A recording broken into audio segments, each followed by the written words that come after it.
हम डिस्कस करेंगे law of exponents. ठीक है, लॉज ऑफ एक्सपोनेंट।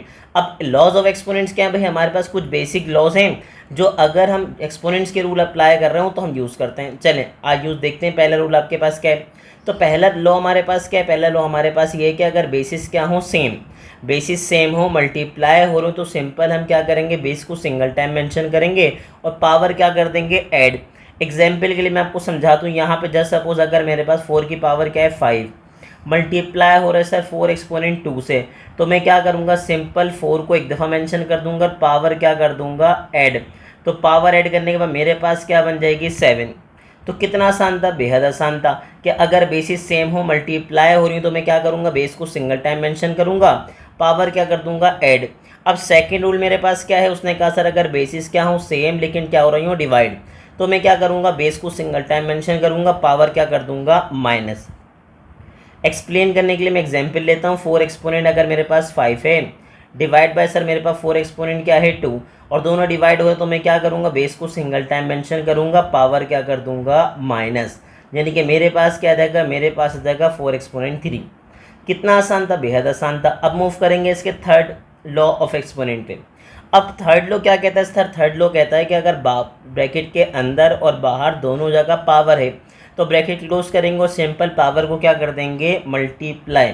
जैसे कि यहाँ पे सर मेरे पास 4 एक्सपोनेंट 5 है और ठीक है, बाहर क्या मेरे पास, बाहर पावर है 2, तो मैं क्या करूँगा, ब्रैकेट क्लोज करूँगा, सिंपल पावर को आपस में क्या कर दूंगा, मल्टीप्लाई, और मल्टीप्लाई करने के बाद मेरे पास क्या आ जाएगा, 5 2 10। क्या आ जाएगा भाई, मेरे पास आ जाएगा 5 2 10।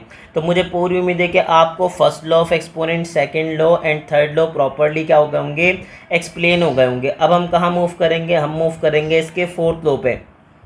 अब फोर्थ में क्या है, उसने कहा सर अगर होल पे पावर है और जो वैल्यूज़ हैं अंदर क्या हो रही है, मल्टीप्लाई या क्या हो रही है, डिवाइड। अगर होल पे पावर है और जो आपके पास वैल्यूज़ हैं वो दोनों बेसिस जो हैं वो या तो मल्टीप्लाई हो या तो क्या हो, डिवाइड। तो सिंपल जो पावर हो 1 बाय 1 क्या कर देगा, डिस्ट्रीब्यूट कर देगा। जो पावर m थी हमारे पास, हमने क्या किया, x को भी दे दी, और वही पावर m हमने किसको डिस्ट्रीब्यूट कर दी, y को भी।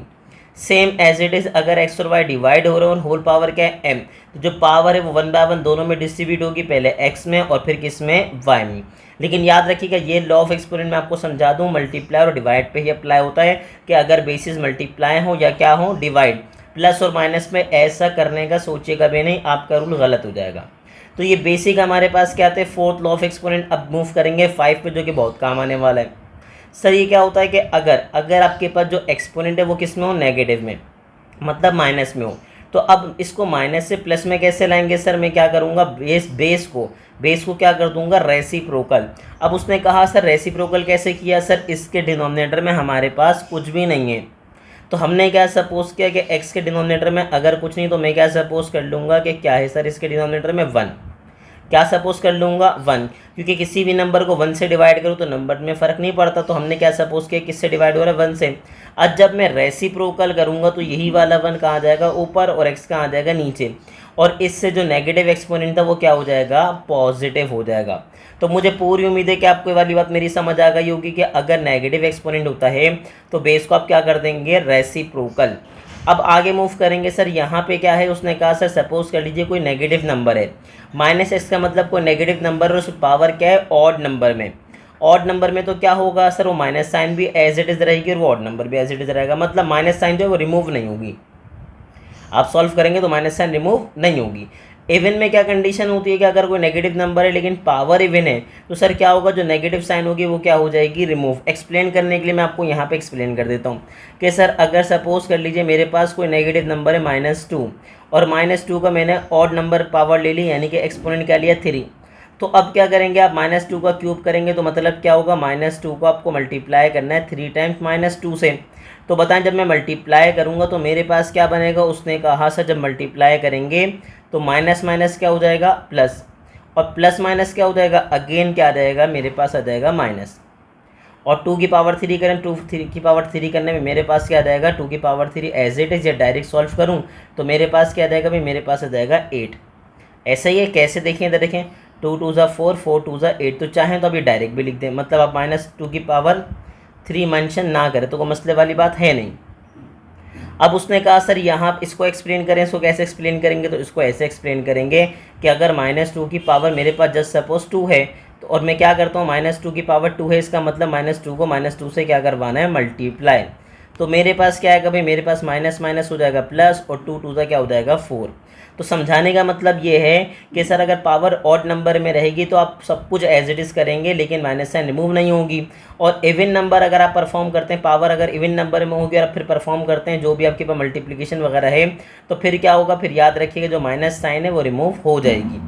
ठीक है। अब इसके बाद लास्ट आपके पास लॉ ऑफ एक्सपोनेंट क्या होता है कि सर अगर अगर आपके पास कोई भी नॉन ज़ीरो रियल नंबर हो और उसकी पावर क्या हो जाए 0, नॉन ज़ीरो रियल नंबर की पावर क्या हो जाए 0, तो किसके इक्वल होगा, 1 के। किसके इक्वल होगा, 1 के।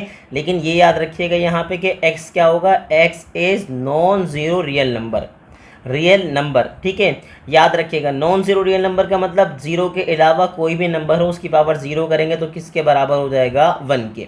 ठीक है। अच्छा, अगर आपको देखना है कि ये कैसे बराबर होता है 1 के, तो हमारे चैनल में जाइए, शॉर्ट वीडियो के अंदर हमने इसका पूरा प्रूफ बना के रखा हुआ है कि x की पावर 0 = 1 कैसे होती है। या हमारे प्रूफ सेक्शन में जाइए, एक प्लेलिस्ट है हमारे पास प्रूफ, उसमें भी हमने प्रूफ किया हुआ है कि x की पावर 0 1 के इक्वल कैसे होती है।